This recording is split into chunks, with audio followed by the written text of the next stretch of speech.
Okay, now here we are in the client requests workspace. So this one obviously looks very similar to the leads workspace, however there are some notable differences. So first one we'll have a look at is inside of the workflow. Once again, you can set your working stages. These are probably a lot more important in this because you want to know from your partners or the contractors that you've assigned a work order to where they're at with the job.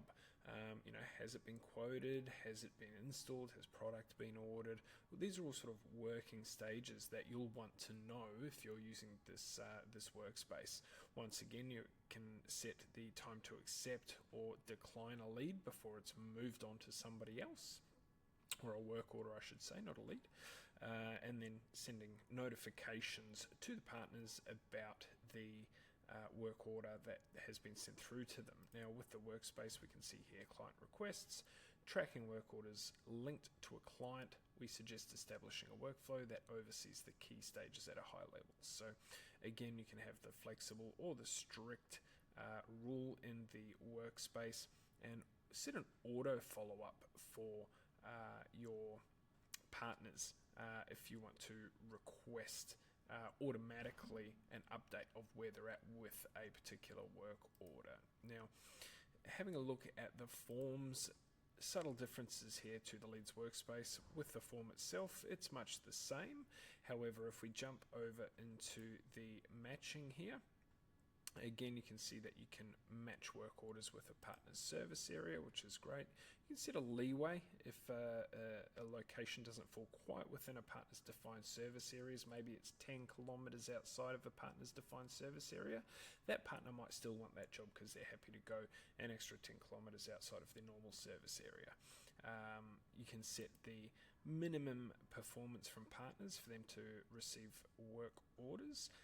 And of course a maximum capacity. If they've got too much work on, you don't want to automatically assign them other new work orders. If we jump into the auto assign and just turn this on, you can see you can offer work orders exclusively to one partner at a time, offer it to multiple partners, and the first to accept is the first to get it. You can also request quotes from multiple partners. You can select how many partners, depends of course how many partners that you have in that service area. However, you can determine how many partners you want to receive quotes from.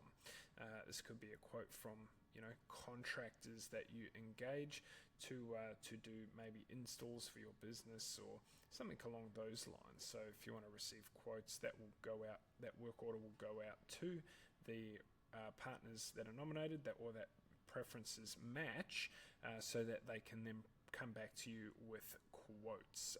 And then of course the auto assign settings such as service area and performance and things like that. So if we turn the auto assign off for now, go back to the board, let's have a look at what it looks like creating a work order.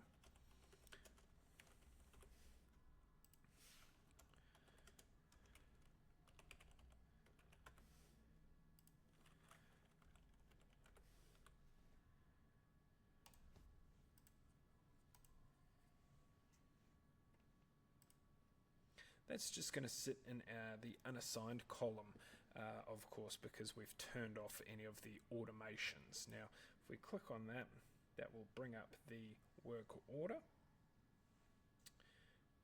and we can then assign it to any of our partners. Now we don't have, we do have a matched partner. Look at that from the test account. So we can now assign that to that partner. That partner will now get a email and a SMS message if you have configured your Twilio account. And then obviously in the lead card here, you can see any comments that you and the partner can have in regards to the work order, all of the history of actions that the partner has taken, any notifications and things like that on the work order. So pretty neat functionality if you are that specific use case where you need to be outsourcing work orders to third parties that aren't necessarily employees of your company, but do provide a service to your company.